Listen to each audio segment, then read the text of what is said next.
magbabalik ang vlogger nyo. Vlog, vlog, vlog.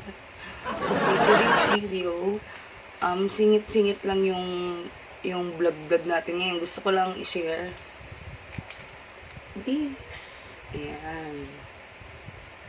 Sinishare ko lang siya. Kasi, yung baby ko parang kaka-antibiotic niya lang recently. So, walang nag-aalala ko na baka maluto siya sa antibiotic. Naghanap ako ng solusyon. Ito para sa mga may ubo o halak. Kasi minsan nakakatakot baka mamaya pneumonia. Diba? Lalo ngayon, sa panahon ngayon, yung COVID, diba? So, kailangan maging practical tayo mga mamshi eh. Ito effective. Kasi na-try ko ito sa baby ko. Gusto ko na share sa inyo. Ang price na dati is parang sa isang box na 8 sachet is 700. Ngayon parang nag-promo siya. Parang ganun. So, andyan, ilalagay ko dyan. Ayan yung shop ng in-orderan ko.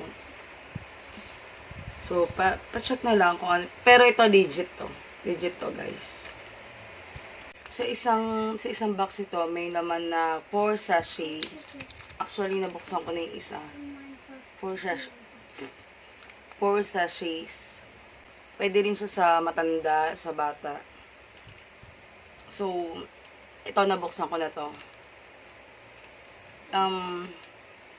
Ayan yung shop ng in-orderan ko sa Lazada.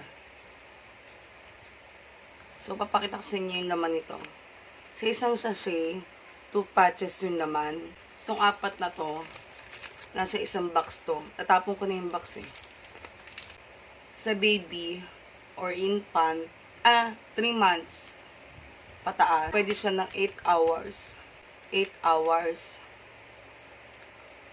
Sa matanda, pwede din.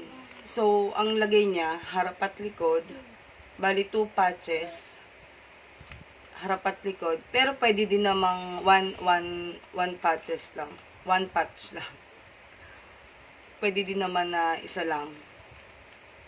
Depende. Depende naman sa inyo. Kasi organic herbal to. Tapos, yung laman nito, papakita ko sa inyo yung laman nito. Open ko. Kasi dapat tayo mga mamsi, mga practical, kaysa mag-antibiotics tayo na mag-antibiotic. Ito yung laman niya. Ayan. Actually, pag tatanggalin nyo yung nasa, ito.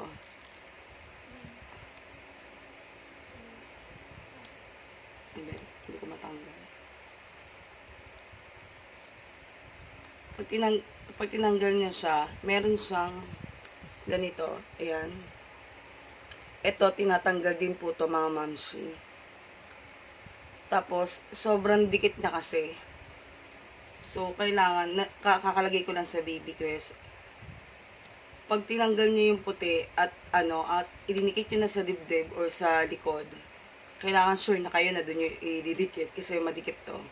Pag tinanggal nyo sa dibdib, mawawala na yung pagka-sticky niya. So, kailangan sure na doon nyo ilalagay.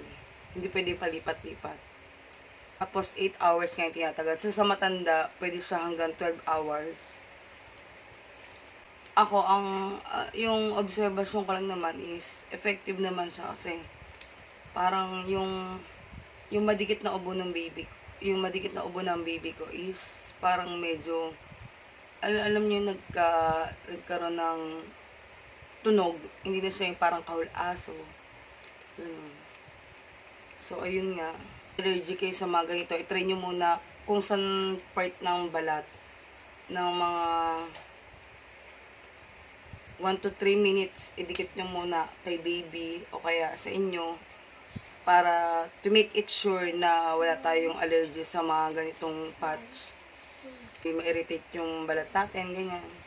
Kasi baka mamaya meron tayong mga allergies. Gamit lang siya 3 months old pataas.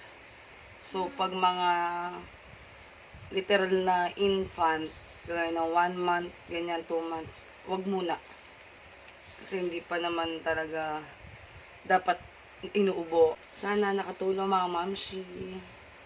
Naka-promo siya no in-order ko. So, 3 boxes yung na-receive kong ganito. So, ang total niya, meron na 12 sachets akong na-receive.